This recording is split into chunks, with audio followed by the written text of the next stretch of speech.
Saludos, benditos hermanos en Cristo Jesús.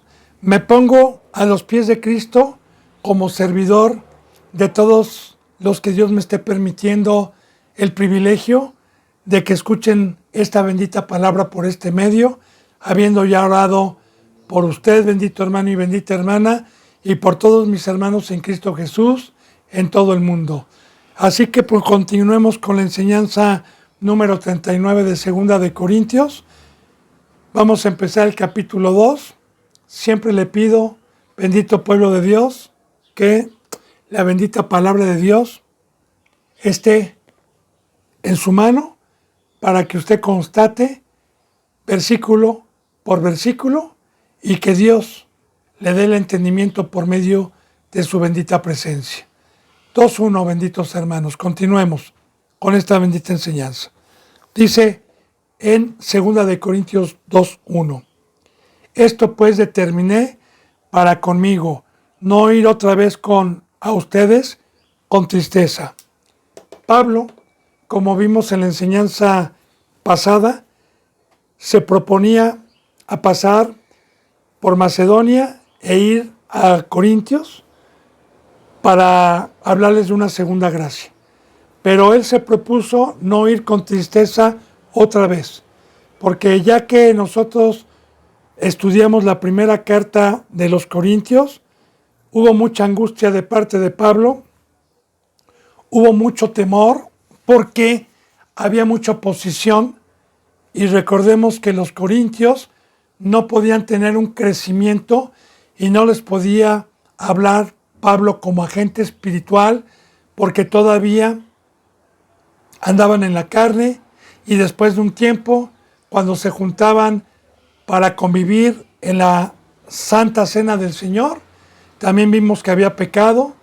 Así que Pablo en todo momento estuvo con temor, con temblor, con tristeza, porque no hay mayor tristeza que algún hijo de Dios, algún hermano, alguna ovejita que Dios nos ha confiado, esté en peligro de muerte. No hay mayor preocupación, no hay mayor tristeza.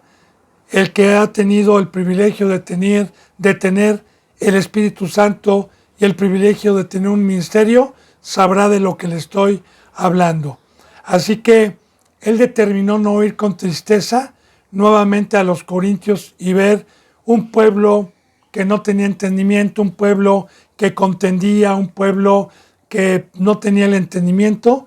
Así que Pablo decidió hacer la epístola, que ya la vimos, que es la primera carta a los Corintios, y que es una carta para que se arrepientan, para que tuvieran cuidado. Es una carta que exhorta, que amonesta en aquel entonces a ese pueblo, que de cierta manera era para que dieran fruto y se arrepintieran, y que cuando Pablo llegase, viese que esa exhortación, esa carta, como muchos dicen que son duras, hubiesen causado un fruto, que efectivamente fue así.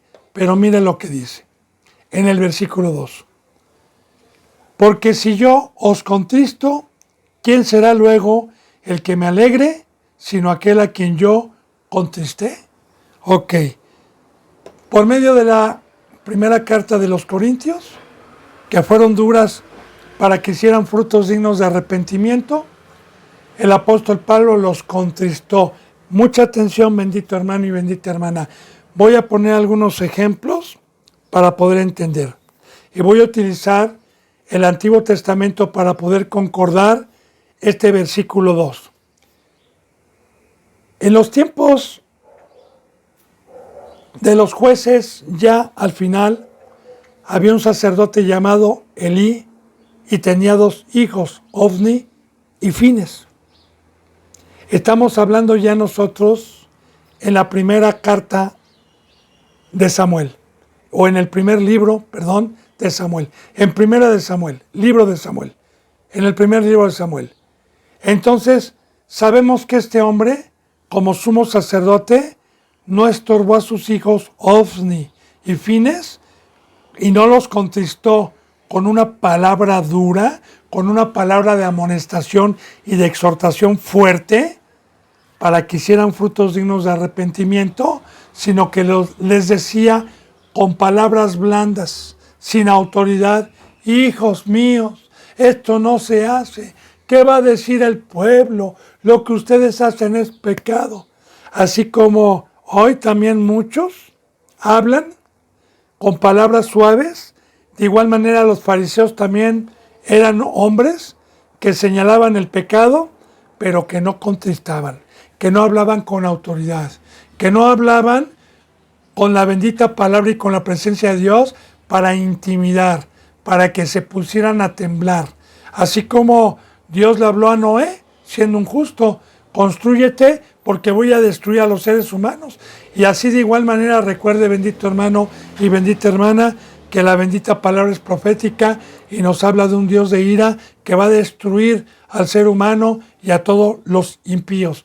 Y que nosotros ya estamos viendo los principios de dolores de parto, y así Dios también, cuando me ha permitido ver con tristeza que hay hermanos que están siendo a punto de ser arrebatados por el engaño y por el enemigo, pues Dios habla como quien tiene autoridad por medio de un siervo santo y habla fuertemente, habla como quien tiene autoridad, pero no para enseñorearse, como lo vimos, de las ovejas, sino para ganarlas con ejemplo, siempre, con rogativas.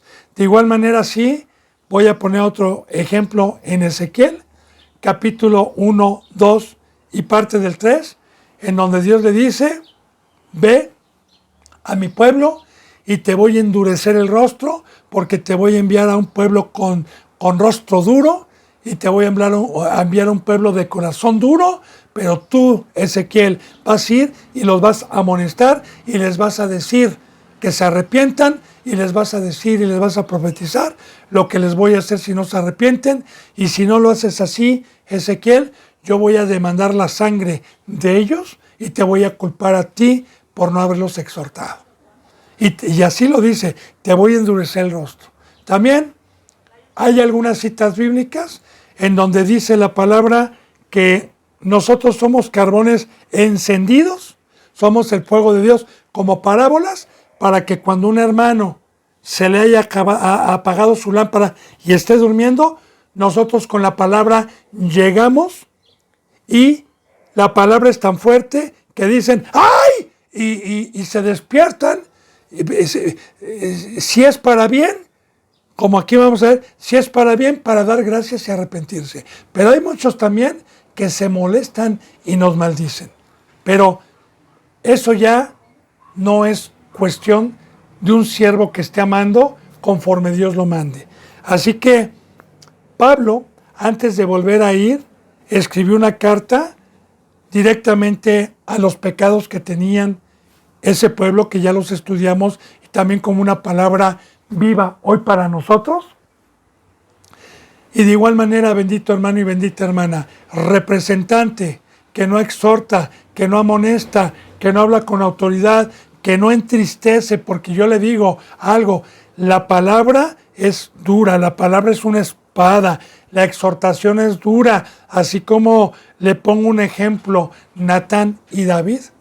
¿Recuerda cómo lo exhortó Natán cuando le puso una parábola de un hombre pobre que tenía una ovejita y que la cuidaba mucho, y que llegó un rico y se la quitó? Así le empezó a decir Natán a David, y una vez que le dijo la parábola, el rey David le dice: ¿quién es ese hombre para que pague, porque no se le va a perdonar esto que hizo? Y dijo Natán: tú eres ese hombre, David. Tú eres ese hombre, y tu misma boca te condenó. Y David, recuerde, hermano, que esa palabra fuerte de Natán, que le estaba hablando de muerte, le estaba hablando de lo que le iba a acontecer, causó un fruto de arrepentimiento, causó un fruto donde David estuvo humillado, en silicio, aunque Dios no le quitó el castigo, porque le quitó a su hijo y le vino muchas otras cosas después, pero David se arrepintió. Hay gente que no se arrepiente, pero nosotros, como representantes de Dios y de Cristo, el que tiene el Espíritu Santo y está triste porque los hermanos estén en peligro, se contrista, se habla fuerte, se habla con autoridad, cosa que hoy lamentablemente se ha perdido también. Pero mire lo que dice aquí.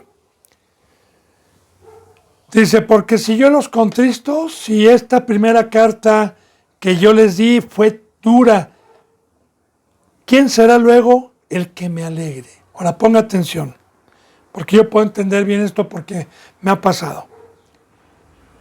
A mí, créame que no es nada grato, ni nada fácil, cuando veo a una hermana o a un hermano que está en peligro y me causa tristeza y tengo que ir, después de que le hablé una o dos veces, a hablarle más fuertemente con la palabra de Dios y recordarle la sentencia, recordarle la ira de Dios, recordarle lo que puede venir si verdaderamente no se arrepiente. Y a mí me da tristeza muchas veces cómo lloran, cómo se entristecen, pero ¿sabe qué? Después, algunas ocasiones, me ha causado alegría, porque vi después un fruto de crecimiento, un fruto de firmeza, un fruto de luz, que sirvió el haber entristecido. Y ese, bendito hermano, es también el amor a un hermano. El exhortarlo, el no ser cobarde, el no hablar con palabras lisonjeras. Entonces dice, ¿quién es el que luego me alegre, sino a quien al que yo contesté? Entonces, la palabra de Dios, cuando alguien está en peligro, no es blandita, es dura y causa un fruto o de ira o causa un fruto de tristeza y de lloro. Yo le digo como testimonio, no voy a decir nombres, pero alguna ocasión me tocó reprender a hermanos que ya tenían un crecimiento espiritual y un ministerio y hablarles fuertemente, y no fui yo, fue Dios. Y recuerdo que cuando ya no se daban cuenta y se dieron cuenta del peligro y del pecado por las palabras que Dios les dijo por medio de su ley y recordarles el pacto, lloraron amargamente y se sintieron como polvo y estuvieron 1 o 2 semanas en silicio o más tiempo, ¿verdad? Hasta que Dios los perdonó y después los volví a ver con luz, los volví a ver con fruto, pero en el momento en que los vi con tristeza, en que los vi llorando, yo sentí feo. Sentí feo, bendito hermano y bendita hermana, y no ha sido una vez, porque es horrible cuando alguien llega y me exhorta y me di cuenta que pequé, me siento vacío, me doy cuenta que ya salió Dios, me empiezo a temblar, empiezo a suplicar que Dios me perdone, empiezo a suplicar al hermano o a la hermana que ruegue por mí en la verdadera doctrina, no en las que se burlan, no en las que dicen que la salvación no se pierde, sino en las verdaderas. Pero ¿sabe qué? Ese fruto de esa tristeza que a mí también me ocasionó, luego da un fruto de Dios, porque así está escrito, de arrepentimiento genuino y nuevamente de firmeza en la ovejita. Bueno, entonces dice en el 3, y esto mismo les escribí para que cuando llegue no tenga tristeza de parte de aquellos de quien me debería de gozar. Ahora fíjense, y por esto mismo les escribí, por esto mismo fue la primera epístola a los Corintios, que ya la leímos. Yo ya no me voy a retardar o retrasar en estas enseñanzas. A los que han dado un seguimiento saben de lo que estamos hablando. Y a los que no, pues ahí están en YouTube las enseñanzas, hermanos. Por si tiene hambre, pues también están todas las enseñanzas de Primera de Corintios, desde el capítulo 1 hasta el último capítulo, que es el 15, el 16. Así que también aquí la primera epístola y la primera carta fue de exhortación, fue de amonestación. Y Aquí dice, por esto mismo les escribí, para que cuando yo llegue por segunda vez, no tenga tristeza de verlos en pecado o de verlos muertos, no, que no tenga yo tristeza de parte de aquellos de quien me debería yo de gozar.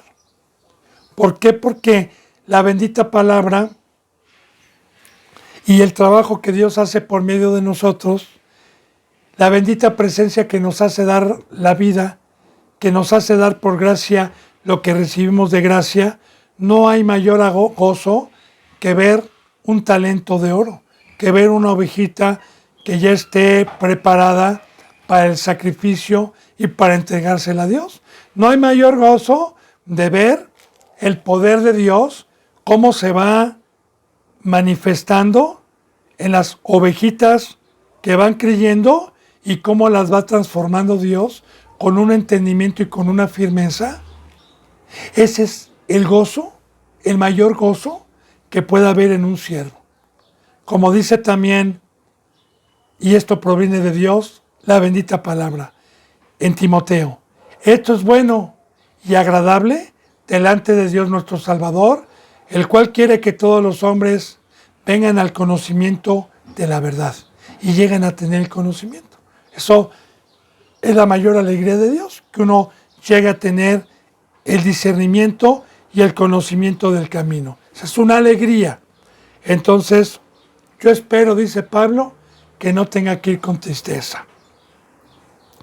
Dice, confiando en ustedes, todos, que mi gozo es el de todos ustedes. Confiando que esta carta, confiando que esta amonestación, confiando que esta exhortación que Dios me permitió hacer, oh Corintios, sea para que todos me den gozo, sea para que no se pierda ninguno, porque ya Dios nos ha enseñado, bendito hermana y bendito hermano, el padecimiento de un siervo que tiene el sentir de Cristo, el padecimiento y el sufrimiento. Yo ya le dije y le puse algunos ejemplos, como Raquel llora por sus hijos, y de igual manera, ¿cuántas veces he llorado? ¿Cuántas veces he estado en angustia por hijos pequeños, hijos medianos, hijos grandes que he visto morir por el adversario? Y que ha sido un dolor como madre, pero como madre espiritual, que es todavía más el sentir de Dios que el sentir de una madre de carne. Porque si usted ve a una madre de carne que llora por un hijo que le secuestraron o que le mataron, de 6, 7, 8 años o de 15 o 20 años, pues yo le digo, más dolor hay el que tiene el nervio, que es la presencia del Espíritu, el cual nos hace sentir, porque esta muerte no es pasajera, esta muerte no es a la carne, esta muerte es eterna, esta muerte es para siempre. Sabemos que los hermanos y las hermanas que se les exhortó y que se les lloró y que se les rogó y que ni aún así creyeron, sabemos que los hemos perdido por una eternidad y sabemos que están muertos en un sufrimiento ajenos a la verdad. Entonces, ahí está para poder entender un poquito. Por eso dice, yo quiero que este gozo, mi gozo, sean todos ustedes. Dice en el 4, porque por la mucha tribulación y angustia del corazón les escribí con muchas lágrimas. Cuando los corintios estaban mal, cuando iban teniendo un crecimiento, fíjese lo que dice, y aquí está corroborando lo que le acabo de decir yo, que el sentir es de Dios, no es de uno. Dice, por la mucha tribulación. ¿Por qué estaba tribulado Pablo? Aparte de que ya vimos en la enseñanza pasada cuando dijo, y no quiero que ignoren, hermanos, acerca de la tribulación que nos sobrevino, donde casi perdimos la vida, y la tribulación que tenemos por estar llevando luz, pero esta tribulación de la que está hablando ahorita, en este momento, es por la angustia, por el temor, por el pensamiento. Recuerde que en aquel entonces no había la tecnología, no habían los medios para poder informarse de cómo estaban este rebaño, sino que tenía que esperar semanas a veces, dependiendo de la distancia, de que fuera un mensajero como Timoteo o como Bernabé y que regresara con buenas noticias o con malas noticias, o bien que el representante fuera, pero en lo que tardaba en ir, pues en su mente atravesaban muchas cosas. Se habrán arrepentido, no se habrán arrepentido, los habrán arrebatado, no los habrán arrebatado. ¿Qué habrá pasado? Entonces, esa tribulación y angustia del corazón les escribí con muchas lágrimas. Recuerde, bendito hermano, que en la enseñanza pasada yo le preguntaba, ¿conoce usted un representante que llore por usted con lágrimas? ¿Que esté angustiado por usted? ¿Que esté en tribulación por usted? ¿Que en todo momento esté preocupado, alimentándole, exhortándole, amonestándole, contristándole, rogándole por medio de la presencia de Dios para que usted no se pierda en el mundo? Recuerde que también estamos aprendiendo y fortaleciendo la primera enseñanza que Dios me permitió hacer en YouTube, quitando el velo al pueblo de Dios, que precisamente Dios quita el fundamento a los que vieron esas enseñanzas para poder descubrir a los falsos representantes y a los verdaderos representantes. Y yo también, bendito hermano y bendita hermana, si usted no lo vio, pues bueno, si le está agradando y sabe que la voz es de Dios y no mía, ahí están esas enseñanzas, las puede encontrar usted quitando el velo al pueblo de Dios, la puerta angosta.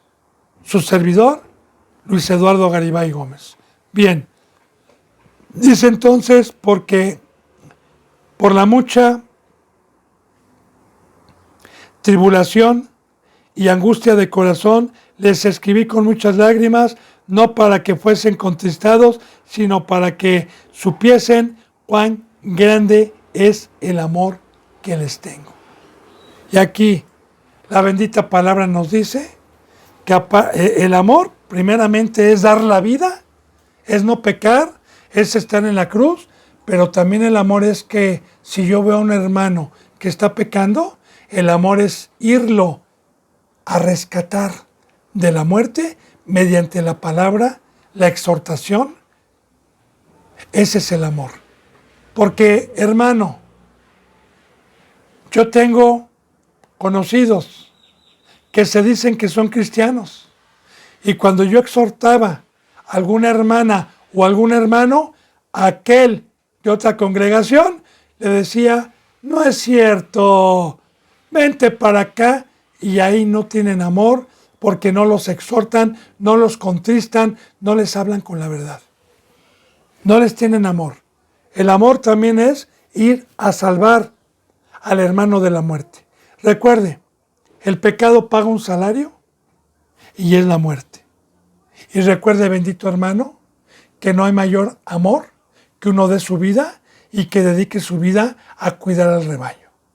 Ejemplos, como los corintios, casi ya estaban en la boca del león y en la boca del oso, ya casi se lo estaban llevando, cuando llegó ya no David con ejemplos terrenales, sino que llegó Pablo con la honda, con la espada, con el arco, que es la bendita palabra de Dios, para quitar la ocasión a aquellos que la deseaban en contra de los corintios y arrebatarlos de la boca de esos lobos, de esos leones.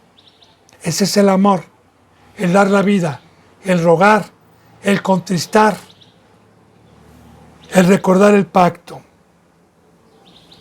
Porque por la mucha tribulación, vuelvo a repetir, y angustia del corazón les escribí con muchas lágrimas, no para que fuesen contristados, no para verlos llorar, aunque sí fue un fruto que se da cuando se exhorta.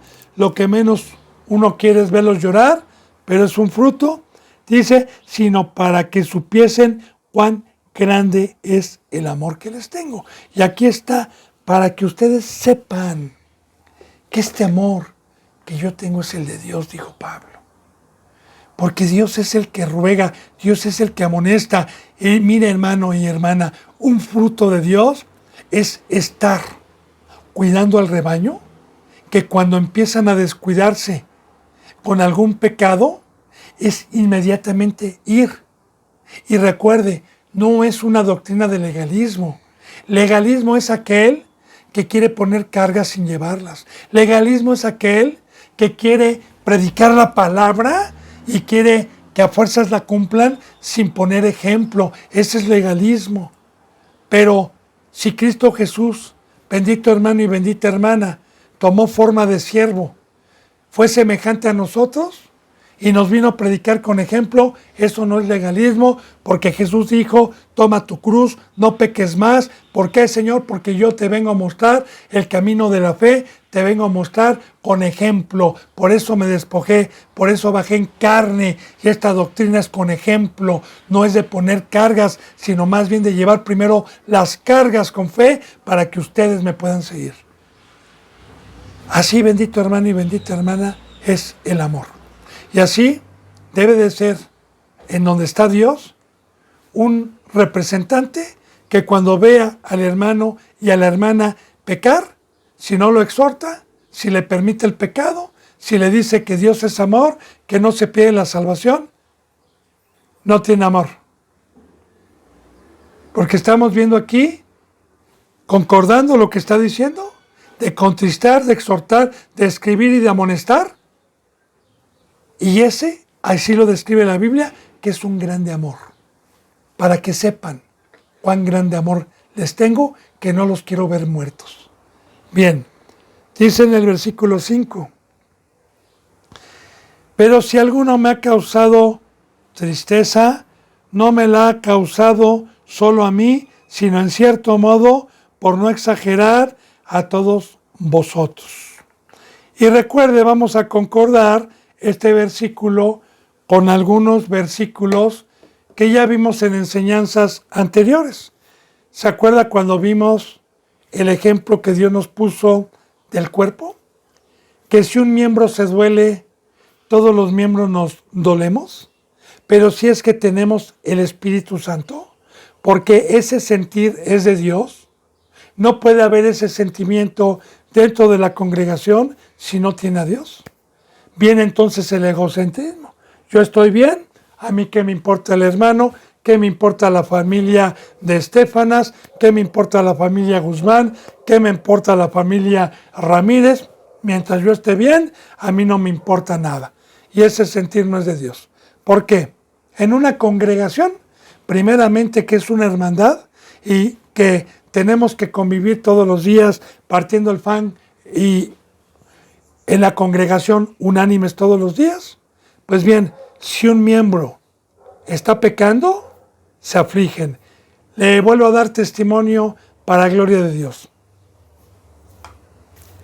Hace aproximadamente 2 años, había un grupo más o menos como de 22 personas que tenían un tamaño espiritual y que ya tenían algunos años congregándose, y cuando estaban en luz, cuando estaban con la presencia de Dios y veíamos a un hermano que se empezaba a descuidar o que había tropezado, de veras, hermano, yo se lo doy como testimonio, todos llorábamos, todos estábamos angustiados, todos hablábamos con el hermano y le rogábamos que no nos diera esa tristeza, que lo amábamos, que no lo queríamos ver muerto, que no lo queríamos ver sufrir. Unánimes, era un fruto que automáticamente venía esa tristeza y nos dolíamos todos. Y de igual manera como lo vimos, que cuando la congregación y la barca está bien, todo el cuerpo se goza, todo el cuerpo ríe, todo el cuerpo y toda la congregación está bien. Pero son raros esos momentos, porque casi siempre en todo momento hay oposición, casi en todo momento hay tribulación, hay angustia, en todo momento siempre va a haber hermanos y hermanas que estén en peligro de ser arrebatados y que en ese momento tenemos que exhortar, amonestar y contristarlos si es que tenemos ese gran amor que es Dios adentro, para que toda la gloria sea para Dios y no para nosotros.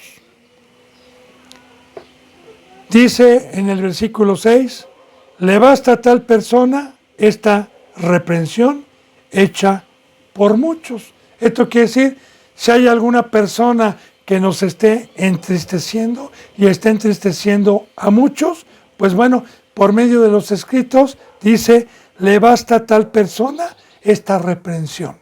La palabra reprensión, bendito hermano y bendita hermana, o reprender, es cuando alguien tiene el pacto y la ley y después del conocimiento se descuidó y empieza a hacer lo contrario al mandamiento que se le dio, entonces en ese momento tenemos nosotros que reprenderlo con la bendita palabra de Dios. Le baste a tal persona esta reprensión, fíjese bien lo que dice, hecha por muchos.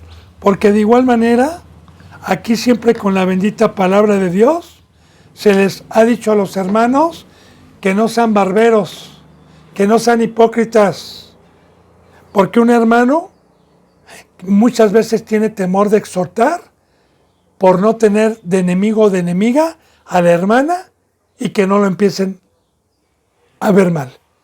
Pero yo le digo, bendito hermano y bendita hermana, y aquí se les ha dicho, que si yo o cualquiera de ustedes tratare de agradar al hombre y no a Dios, no es un siervo de Dios. Porque primeramente el compromiso y el pacto y el amor es tratar de rescatar al hermano. Ya le dije, se enoje o se salve. Generalmente yo le digo que muchos en este tiempo, que es la apostasía, se han molestado y se han enojado. A mí, para gloria de Dios, me han retado hasta golpes. Me han faltado al respeto. Se me han puesto enfrente. Me han dicho, bueno, ¿qué? Por exhortar y amonestar. Muchas veces he recibido groserías como, usted no es mi padre. Así se lo digo delante de Dios, hermano, para gloria de Dios. Pero yo le digo que mi conciencia está tranquila y que gracias a Dios no me ha desamparado por amar. Como le dijo Dios a Ezequiel, tú ve, Ezequiel, y reprende. Quiera este pueblo o no quiera, pero yo ya voy a tener las armas para poder juzgar a este pueblo el día de mañana, sabiendo que siempre hubo profeta entre ellos y que no me escucharon a mí. De igual manera, a mí Dios me manda, quieran o no quieran, aunque yo tenga tristeza, pero basta con que yo haga, porque ellos van a tener ya un juicio donde no van a tener excusa y les va a decir Dios, yo te amé, yo te exhorté, yo te amonesté y tú no quisiste.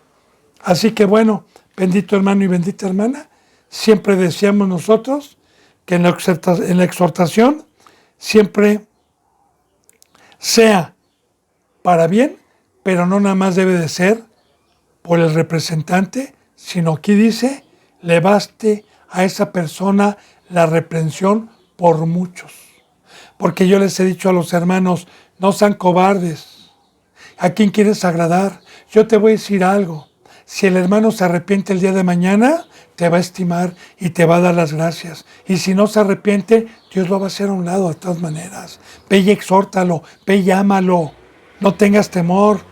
Yo de hecho, bendito hermano y bendita hermana, les he dicho a los hermanos y a las hermanas, si ustedes ven a mi esposa o me ven a mí, exhórtenme, porque yo les digo delante de Dios que yo puedo tropezar sin darme cuenta también, porque también dependo de Dios todos los días, mas no practico el pecado. Y si ustedes no me aman y me dicen con la palabra, y los que tienen un crecimiento espiritual puedan ayudarme, algún engaño que yo pueda tener, Dios se los va a cobrar.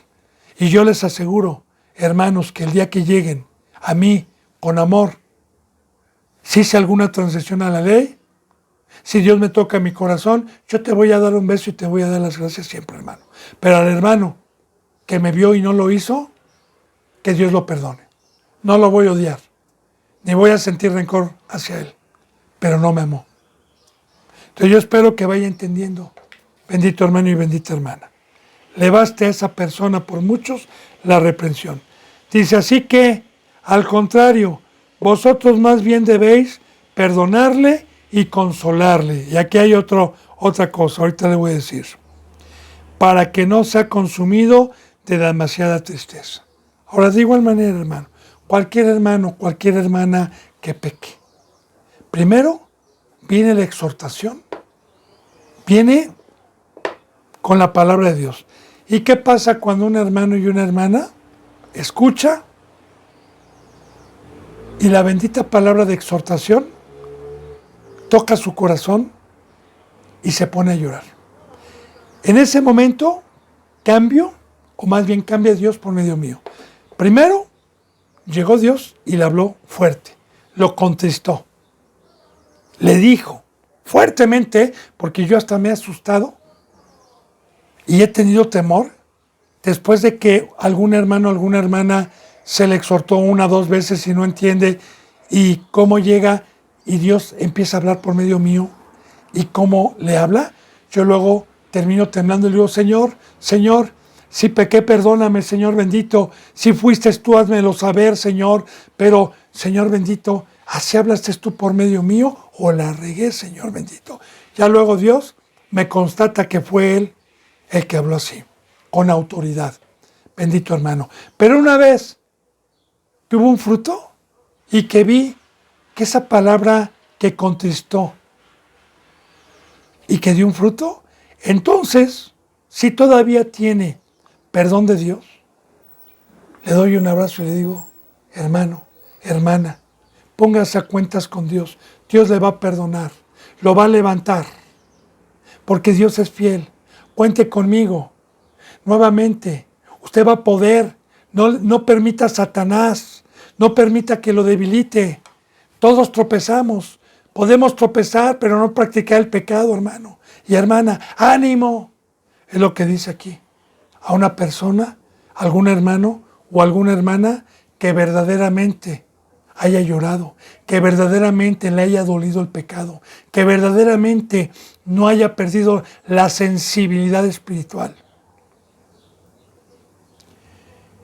Así que, al contrario, hermanos, dice, ustedes más bien deben perdonarle, me haya agraviado, haya hecho lo que haya hecho, si Dios lo perdonó, y consolarle. Recuerde que vimos que nosotros somos consolados para consolar y consolarle para que no sea consumido de demasiada tristeza. Vuelvo a repetir y puedo entender esto porque ya le dije, hermano y hermana, que cuando uno peca y no se da cuenta y empieza uno a practicar el pecado y llega algún hermano o alguna hermana que me despierta, como ya le dije, como Natán despertó, entonces viene una tristeza, porque los que no han pedido la sensibilidad, ya mire, fíjese en lo que le voy a decir, hermano. También, el Espíritu Santo es como nuestro sistema nervioso. Es el sistema nervioso en mi cuerpo, siente dolor. Yo me pellizco ahorita este cachete fuerte y me duele porque tengo nervios, como ya le había explicado yo en enseñanzas pasadas. De igual manera, ¿me van a sacar un diente sin anestesia? No lo aguanto, porque mi sistema nervioso, o el sistema nervioso es una defensa para el cuerpo, es una defensa con las enfermedades o contra las enfermedades. Si yo no tuviera nervios y se me pudre una muela con pus adentro y no me avisa el dolor, y no me puedo morir y me puede pasar la infección a la mente. Entonces, es una protección. De igual manera, la palabra de Dios nos habla que muchos han perdido ya la sensibilidad. la sensibilidad, porque han endurecido sus corazones y hicieron un callo en sus corazones donde uno los reprende y se burlan y dicen, Dios es amor, Dios no, Él vino por pecadores, y ya no tienen sensibilidad. Yo le digo también, para que pueda entender, en algún tiempo, bendito hermano y bendita hermana, como testimonio, cuando Dios me mandaba al Carmen, todavía sucede, todavía hay, pero cuando Dios me mandaba al Carmen y habían hermanas que ya tenían un año y medio, yo iba llegando de aquí de su casa ya, me hacía 1 hora y media, 2 horas para allá, y cuando yo llegaba, veía una hermana, otro hermano, que salían a recibirme llorando, con una cara desencajada. Y yo les decía, ¿qué pasó, hermana? ¿Por qué está así? Me decía, necesito hablar con usted, hermano, por favor. Sí, hermana. Me bajaba y lo primero que hacía era hablar. Y me decía, hermano, es que me salió una grosería a mi mamá. Le hablé mal. Y tenían sensibilidad al pecado. Ore por mí, hermano, ya me arrepentí. Y tenían sensibilidad porque tenían el Espíritu Santo, porque tenían a Dios. Entonces, esa es una manifestación, bendito hermano y bendita hermana, del dolor, de una tristeza cuando uno es reprendido. Cuando llega alguien y me habla que pequé, esa gran tristeza, y en esa gran tristeza se siente horrible. Porque cuando se sale Dios, y es un fruto que permite Dios para estar en silicio, para sentir el hueco tan grande que se siente. Es una tristeza de estar llorando y decirle, Señor, levántame, Señor, perdóname, como David estuvo sin comer, estuvo pidiendo. Así es esa tristeza, pero esa tristeza después, bendito hermano y bendita hermana, causa un gozo cuando Dios lo perdonó y con temor ya no va a practicar. Yo le aseguro, ya no va a practicar tan fácilmente ese pecado. Entonces dice en el versículo 8, por lo cual les ruego que confirmen el amor para con Él. Y así, ¿por cuál les pido? Que ustedes con ese hermano o con esos hermanos que pecaron y fueron contristados y se arrepintieron, confirmen el amor, vuélvanles a servir, vuélvanlos a aceptar, vuélvanles a tratar de igual manera. Porque ¿quién soy yo? Si Cristo Jesús y Dios perdonó a alguien, ¿quién soy yo para juzgarle? ¿Quién soy yo para hacer el feo? ¿Quién soy yo para decirle, ay, apestas? Yo no hice esto. Como aquel que estaba orando y decía, Señor, yo no soy como este. Yo diezmo, yo hago. Cuidado, hermano, y cuidado, hermana. No podemos. Y si un hermano pecó contra mí, pecó contra Cristo, pecó contra mi madre, pecó contra quien sea, y Dios lo perdonó, y lloró, y se contristó, recíbalo y trátenlo de igual manera. No de diferente manera, confirmar el amor como borrón y cuenta nueva, porque así lo dice Dios. Cuando nosotros le pedimos perdón con un corazón contrito, Él es fiel y abogado tenemos para con Dios, para perdonarnos de toda maldad. Y confirmarnos y tratarlo de igual manera. Y mucho ojo, jamás volverle a recordar el pecado por lo cual Dios lo contristó por medio de la palabra. Porque Dios borra los pecados y los echa al fondo del mar. Al menos que lo vuelva a hacer, y lo vuelva a hacer, entonces sí. Y no yo, sino Dios mismo le va a recordar que es hijo del diablo, porque el que practica el pecado no es de Dios. Bien, entonces dice, para que no sea consumido en demasiada tristeza, por lo cual les ruego que confirmen el amor hacia con Él. Bendita palabra de Dios.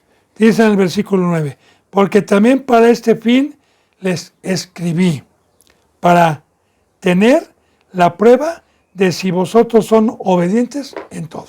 Ahora, por esto también les escribí, para no ir con tristeza. Por eso también Dios permitió esta palabra viva que hoy ha quedado en la Biblia y ha quedado como enseñanza profunda. Por eso mismo les escribí, para que sean obedientes en todo, Corintios, absolutamente en todo. Porque imagínense que hubiera llegado Pablo y que una persona o dos personas no hubieran consolado y no hubieran confirmado el amor, y que Pablo les dijera: ¿qué pasó? No, Señor, yo tengo mi cruz, yo morí, yo amo, yo doy diezmo, yo doy ofrenda, Señor, yo no milito en el mundo. Pero dice la palabra que por un mandamiento que yo deje de cumplir, así lo dice en 1 Juan, me vuelvo transgresor de todos los mandamientos, por uno que deje de cumplir. Y no es, como le vuelvo a repetir, legalismo, porque el pecado que no va a ser perdonado nunca va a ser la blasfemia contra el poder de Dios, contra el Espíritu Santo. Y si yo digo no puedo y tú no puedes y vamos a pecar porque es imposible, usted está blasfemando contra el Espíritu Santo que vino a vencer a Satanás y a echar demonios fuera. Y recuerde, sin fe blasfemamos de Dios. Sin fe blasfemo de su poder. Así que sus mandamientos no son gravosos. Dios habla por medio mío de un pacto, y este pacto es de perfección, este pacto es de rectitud, este pacto es de ser un ser espiritual. Este pacto es mediante la fe y mediante el poder que se nos ha dado para ser ejemplo de poder caminar en el mar. Está bien, hermano y hermana. Entonces dice: para que sean obedientes en todo. Para eso les escribí. Y recuerde que en la primera carta a los Corintios, yo creo que hay más de, 100 mandamientos, fácilmente. Pero bueno, vamos en el 10. Y al que vosotros perdonáis, al que ustedes van a perdonar, yo también, porque también yo lo he perdonado. Si algo he perdonado por vosotros, lo he hecho en presencia de Cristo Jesús. Es muy importante también hablar de este tema, bendito hermano, mal comprendido y mal enseñado hoy carnalmente. Me detengo a hablarle un poquito del perdón. Empezando primeramente por Dios y Cristo Jesús. Cuando se nos dijo que nosotros éramos pecadores y que estábamos destituidos de la gloria de Dios, de la gracia. Entonces, bien, ¿qué dijo Cristo? ¿Qué nos dijo el Evangelio? Arrepentíos, arrepentíos, arrepiéntanse, ¿verdad? Y hagan frutos dignos. Ahora bien, el arrepentirme ante la presencia de Dios o de Cristo Jesús, que Él conoce los corazones y que no lo puedo engañar, un arrepentimiento genuino no es de labios, no es con lágrimas, no es hincado, no es con cilicio, sino es con obra. Es Señor, que Él conoce el corazón en ese momento, si es con dolor, Señor, perdóname y te voy a mostrar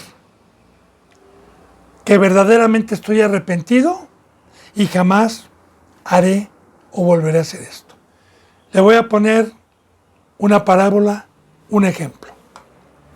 Vamos a tomar como ejemplo, que en todo el mundo lo conocen, al Chapo Guzmán, un narcotraficante que está en una de las cárceles más duras de aquí de México, donde es imposible que se escape y donde verdaderamente está padeciendo, porque todo su poder y su dinero ahí no le permiten vivir como vivió en otras instituciones. Él sabe que va a morir. Él ya no tiene salida.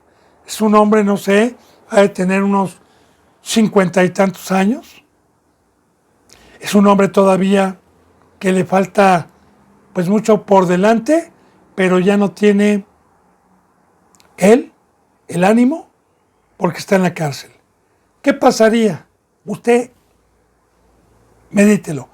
¿Qué pasaría si se le diera una oportunidad y si le dijera: a ver, tú Chapo, que te vas a pudrir en esta cárcel que ya no de... ¿Estás arrepentido sinceramente? Y si te doy otra oportunidad, ¿jamás vuelves a hacer lo que vas a hacer? ¿Y vas a tratar de vivir una vida sana? ¿Qué cree que diría este hombre? Y si verdaderamente valora la libertad, y en ese lugar se dio cuenta de que ya no tenía posibilidad y del sufrimiento, yo le aseguro que el que se ha quemado con fuego 5 minutos en la mano, no vuelve a jugar con fuego. Yo se lo aseguro. Y así, bendito hermano y bendita hermana, es la tristeza.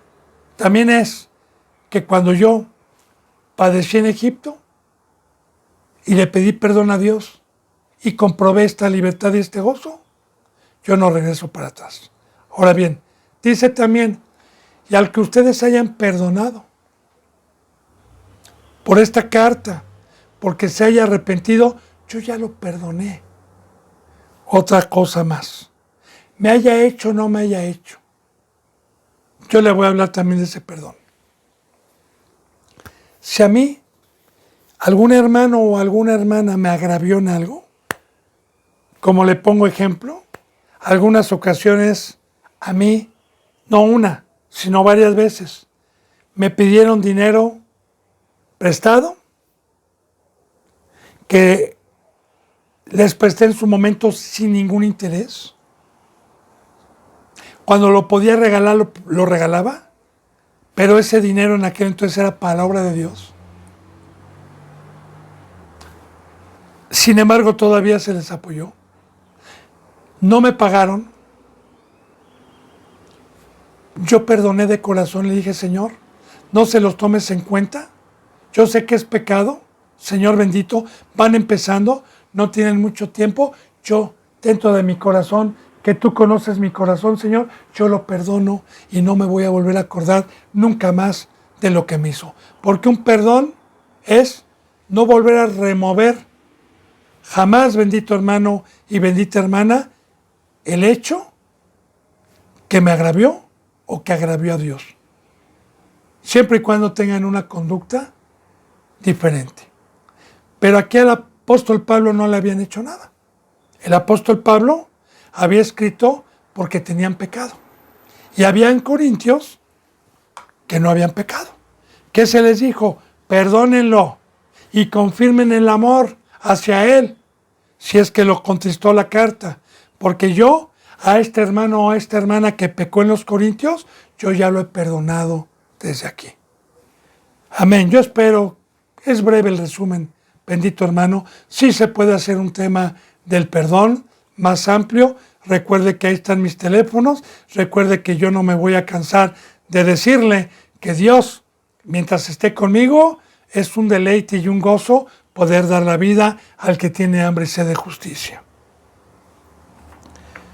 Dice entonces, yo ya lo he perdonado por ustedes, lo he hecho en presencia de Cristo. Y cuando dice, yo ya lo he perdonado por ustedes,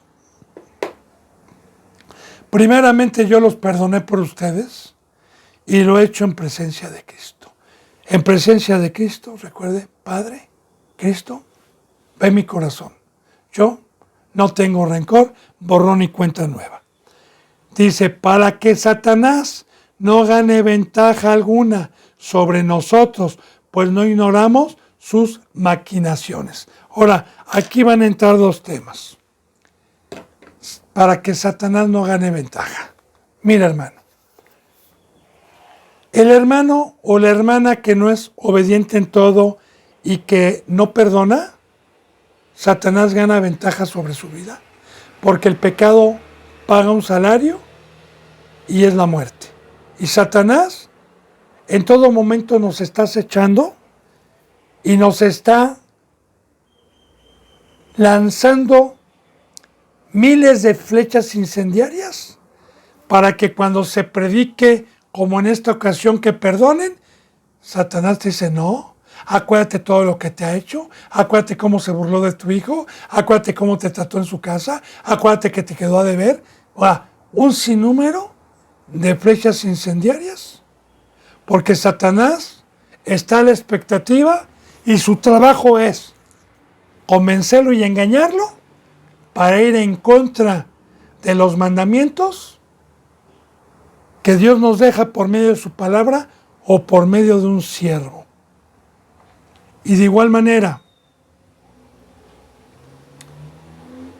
la persona que se contricta, que se le exhorta y se le amonesta estando en pecado y no se arrepiente, Satanás está al pendiente, está acechando, porque si no hace caso a la voz de Dios, se vuelve un instrumento del diablo, tanto el que no perdonó como el que no se arrepintió. Entonces, si se fija, los mandamientos de Dios son para bien de nosotros, hermanos. ¿Sí? Y si yo me tengo que humillar para perdonar a un hermano, me haya hecho o haya hecho pecado, que no me haya parecido, pero si Dios lo perdona y me dice que confirme el amor y que lo perdone, entonces, si yo no soy obediente en una cosa, en cualquier mandamiento, recuerde, Satanás va a ganar ventaja sobre mi vida. Y yo le digo una cosa, un cristiano verdadero y una cristiana debe ir delante de Satanás, que no lo alcance, debe de estar debajo, no que le gane ventaja a usted, porque si Satanás le gana ventaja, usted ya está muerto, usted ya se volvió uno del montón, uno de la puerta ancha. Por lo que les ruego que, dice, para que Satanás no gane ventaja alguna sobre ustedes, pues no ignoramos sus maquinaciones. Y mire, aquí el que puede decir no ignoramos sus maquinaciones, solamente pueden ser aquellos que han tenido un crecimiento espiritual, que han tenido una madurez espiritual. Así lo dice la palabra, no lo digo yo. La palabra de Dios dice que la madurez espiritual es discernir entre el bien y el mal. Es alcanzar la inteligencia, la luz, claro, la inteligencia es Cristo, la luz y el entendimiento del engaño y las maquinaciones de Satanás para regresarnos atrás y la mesa de Cristo Jesús. Así que un siervo no ignora el trabajo de Satanás.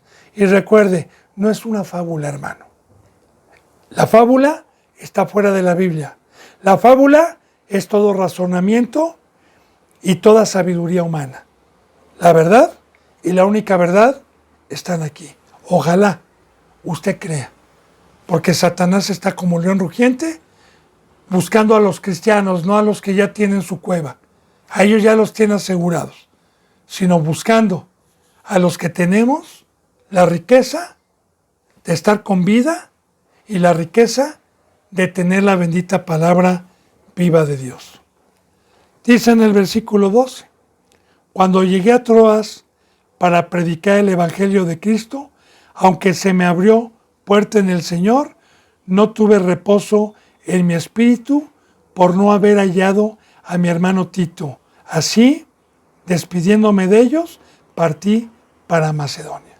Ahora, fíjense bien, dice Pablo que cuando Dios le envió a Troas por primera vez para predicar el Evangelio de Cristo, la salvación, el bautizo, que ahí tuvo un fruto Dios, por medio de Pablo, de haber convencido mediante el Espíritu a varios en Troas que se arrepintieron y se entregaron a Cristo. Sí, hermano, sí.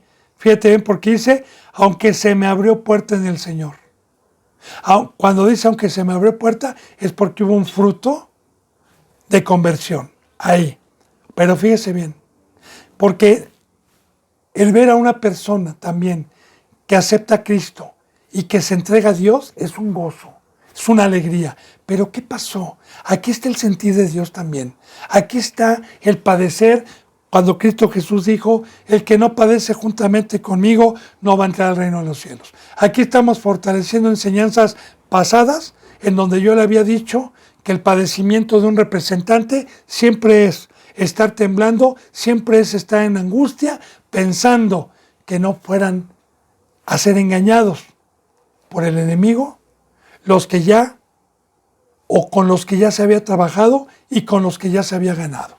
Así lo dice Pablo, dice, no tuve reposo, no tuve descanso en mi espíritu, fíjate, no en mi carne, porque en mi carne yo la golpeo y mientras no milito, no, yo no milito en la carne, aquí somos seres espirituales. No tuve reposo en mi espíritu porque el espíritu busca las cosas espirituales, el espíritu es el que se preocupa por los hermanos, el espíritu es el que está ocupándose en la obra de Dios, no la carne. Entonces, la tribulación y la angustia que tenemos es espiritual. Es el espíritu que algún día se iba a ir a la vida eterna por no haber hallado a mi hermano Tito. Ahora, Tito tenía que darle el mensaje de cómo estaban los corintios. No se preocupaba tanto por la fidelidad de Tito, porque Tito ya era un diácono, ya era un ayudante en la obra de Dios, que ya era muy difícil que fuera a tropezar. Sino era un mensajero que había mandado Pablo para traer noticias de que a ver si había actuado y había dado un fruto la primera carta que Pablo envió a los corintios, a ver si había habido un arrepentimiento, a ver si había dado un fruto de conversión. Entonces, eso era lo que le urgía a Pablo saber de los corintios. Por eso dice, por no haber hallado a mi hermano Tito. Así, despidiéndome de ellos, partí para Macedonia. Porque, ¿qué le urgía a Pablo? ¿Qué quería saber Pablo? Quería saber, a ver si su carta, a ver si la exhortación, a ver si la amonestación había dado un fruto para los corintios y pudiera estar Pablo, entre comillas, tranquilo, porque recuerde que Pablo, el apóstol, no nada más tenía a los corintios, tenía a muchísimos que Dios le estaba permitiendo la obra. Por eso, recuerde, cuando Cristo Jesús escogió a Pablo, ¿qué fue lo que le dijo? Te voy a enseñar cuánto debes de sufrir por mí. A ti te he escogido, Pablo, y te voy a enseñar cuánto sufrimiento vas a tener por mí. Y ahí vamos viendo, bendito hermano y bendita hermana, que cuando uno tiene a Dios, siempre anda así, que con el hermano de acá, y cómo está la hermana de acá, y hay que orar, y hay que preparar un tema, y hay que conflictar, y hay que exhortar, y hay que amonestar, y hermanos, ayúdenme, y en todo momento estamos padeciendo para que no se pierda ninguna oveja, y ese es el amor grande que únicamente proviene de allá arriba por instrumento de un ser humano que tiene el fruto de la santidad. Bueno, bendito hermano y bendita hermana, se me ha ido la hora. Yo deseo de todo corazón que el Dios de la gloria y el Cristo de la paz den un fruto en su vida. Me despido con un abrazo y con el beso del óculo santo. Hasta mañana, si Dios quiere. Gracias.